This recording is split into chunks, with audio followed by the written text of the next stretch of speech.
Ayun, magandang hapon sa atin mga probinsyano.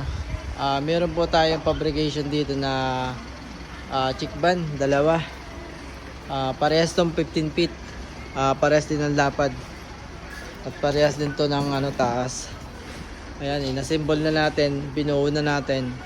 At meron pa daw to kasama na isa pa, habol, na isa pang chick van.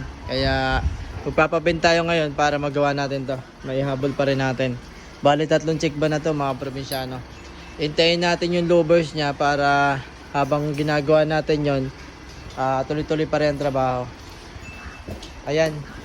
Na-orderan na natin to ng louvers. Hintayin na lang natin. Ayan, okay na to.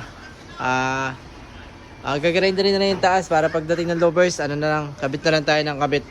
Yun na lang kulang natin dito, louvers, tsaka yung exhaust fan sa taas. Ayan. Umpisa na tayo para sa isang unit na 14 feet na gagawin natin na additional. Umpisa na tayo. Geng geng. Gang gang.